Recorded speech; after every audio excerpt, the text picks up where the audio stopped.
Dans cette vidéo, nous allons voir la différence entre des chakras fermés ou ouverts et des chakras actifs ou inactifs. Parce qu'avant, en fait, j'utilisais seulement les termes ouverts ou fermés lorsque je parlais de chakras, mais il y a des nuances qui ne sont pas claires, qui ne sont pas identifiées par ces deux seuls termes. Donc, puisque tout est une question d'intention et qu'il faut bien visualiser ce qu'on fait dans les détails, eh bien, je pense qu'il est préférable que j'arrive ici avec une petite explication entre ouvert, fermé et actif, inactif. Parce que moi-même, dans le passé, je n'utilisais pas une terminologie assez claire et précise. Donc, souvent, on va parler de chakra ouvert pour dire qu'il fonctionne bien, qu'il est en santé. Et on dit qu'il est fermé pour signifier qu'il est déséquilibré, donc il ne va pas bien. On va dire qu'un chakra est trop ouvert, par exemple la gorge, et donc ça va être une personne qui parle trop, ou qui est fermé, donc ça va être une personne qui ne parle jamais ou qui parle très peu. Donc, s'il est juste ouvert et non pas trop ouvert, ce sera un équilibre de l'expression. Par contre, et c'est là où je veux vous amener sur une autre piste. Lorsque c'est actif, c'est qu'il vibre, qu'il tourne, qu'il agit, qu'il est dans l'action. Donc, si on reprend le même exemple de la gorge, c'est qu'on va s'exprimer. S'il est trop actif, on parle trop. S'il est inactif, eh bien, on parle pas assez. Donc, on revient avec le concept d'ouvert, fermé, mais cette fois, j'utilise les termes actif et inactif. Pourquoi? Parce qu'en fait, l'ouverture et la fermeture du chakra correspond plutôt à l'ouverture de notre chakra vers le monde et la fermeture à l'introspection. Alors, les chakras sont aussi des récepteurs. Quand on fait la communication animale, on peut la faire par le chakra du cœur, et quand on canalise les anges, on peut le faire par le chakra coronal. Donc, ce ne sont pas que des sources d'énergie qui sont sur nous et qui sont passives ou actives ou qui agissent comme ça. Il y a une autre utilité qui est de communiquer avec l'extérieur. Et c'est là qu'on parlerait de chakra ouvert ou de chakra fermé. Donc, lorsqu'on ouvre un chakra, on l'ouvre pour communiquer avec notre environnement. On canalise ou pas. On peut aussi tout simplement ressentir ce qui est là. Le troisième œil, il voit, il entend la vérité, il perçoit des choses que nos yeux ne peuvent pas percevoir. Je vous donne un exemple sur la bulle de protection.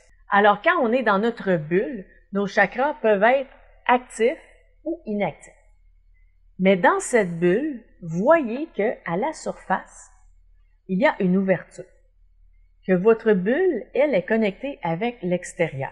Donc, par exemple, en canalisation, on va faire l'ancrage, la protection, la purification. On fait l'étape de connexion qui équivaut à ouvrir des portes pour communiquer hors de notre bulle. Alors, si on a un chakra qui est ouvert en tout temps, on va devenir un récepteur continuel de tout ce qui se passe dans l'environnement, les énergies aussi, les intentions des gens, les entités aussi. Donc, on peut le voir vraiment comme ça, comme des petites portes qui s'ouvrent. Alors, si on ouvre, par exemple, notre chakra du cœur, on ressent l'extérieur. Donc, on ouvre, par exemple, notre don d'empathie. On ressent. On ferme le chakra du cœur, eh bien, on se ferme à tout ce qu'il y a autour. Surtout dans une situation négative, on va se fermer. On ne veut pas que ce soit ouvert. Ça n'empêchera pas le chakra du cœur d'être actif.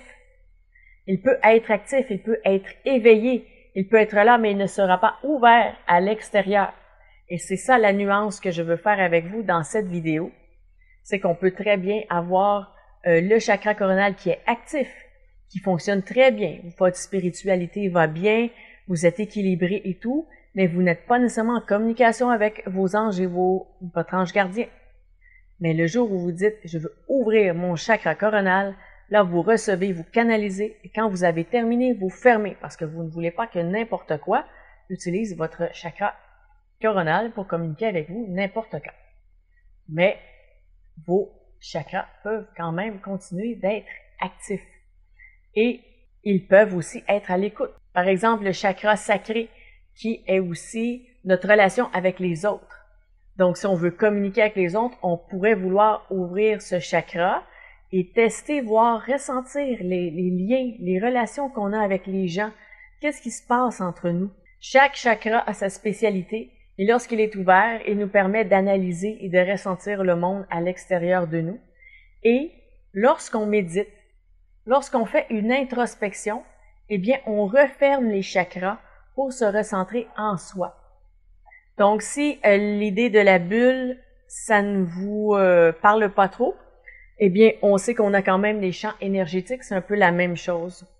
Donc, le chakra va être ouvert à la surface du champ énergétique ou non. Et s'il est fermé, eh bien, notre champ énergétique est fermé. Et là, on est en introspection, on referme les chakras pour se recentrer en soi. Donc, ça nous permet de revenir vers nous-mêmes, dans nos propres émotions, au lieu de tout ressentir jusqu'à l'extérieur. Donc, on fait un peu les deux dans une journée. On va vouloir parfois revenir vers soi, s'ouvrir aux autres, revenir vers soi. Ça dépend de ce qu'on fait dans notre journée et ce dont on a besoin. Donc, vous allez ouvrir et fermer vos chakras seulement quand ça vous convient, quand vous voulez ressentir les gens pour mieux les comprendre. Par exemple, savoir à qui vous avez affaire, si vous voulez avoir des intuitions. Mais quand vous êtes en surcharge, que vous avez trop d'informations, que ça ne va pas, vous refermez vos chakras et c'est une excellente astuce aussi pour les empathes. Donc, pour cesser de ressentir tout ce qui est autour. Alors, on revient avec la nuance, avec l'actif et inactif. Alors, si par exemple le solaire est trop actif, eh bien, on est dans l'action tout le temps. Si le coronal est trop actif, on est beaucoup trop spirituel, on n'a plus les pieds sur terre. Si au contraire, le solaire est passif, inactif, bien, on fait rien, on est dans la paresse. Et si notre coronal est inactif ou plutôt passif, bien, on ne croit en rien. Donc, ça, ce n'est pas l'ouverture et la fermeture, c'est vraiment l'activité ou l'inactivité. Alors voilà, j'espère que c'est clair, hein, la différence entre actif, inactif et ouvert et fermé. Si jamais vous avez des questions, des commentaires à ce sujet, je vous invite à les laisser au bas de la vidéo. Peut-être que ça me permettra de préciser certains trucs ou peut-être même de faire une autre vidéo pour expliquer plus en détail ce type d'informations sur les chakras. Et si vous avez aimé, je vous invite à cliquer sur j'aime parce que je calcule les j'aime pour savoir quelle vidéo vous aimez. Si vous croyez que ces informations pourraient servir à quelqu'un d'autre qui se pose justement des questions sur qu'est-ce qu'un chakra ouvert, fermé, inactif, inactif, qu'est-ce qui se passe, qu'est-ce que ça veut dire, si ça peut l'aider à clarifier certaines idées, je vous invite à lui partager la vidéo. Et si vous n'êtes pas déjà abonné, sachez que je vais traiter d'une panoplie de sujets ésotériques sur ma chaîne, donc ésotérique, spirituel et aussi parfois de développement personnel. Donc, peut-être que certains sujets pourraient vous intéresser. Alors, si vous êtes abonné, vous allez être avisé lorsque les nouvelles vidéos sortiront. Et d'ici à cette prochaine vidéo, je vous dis à bientôt.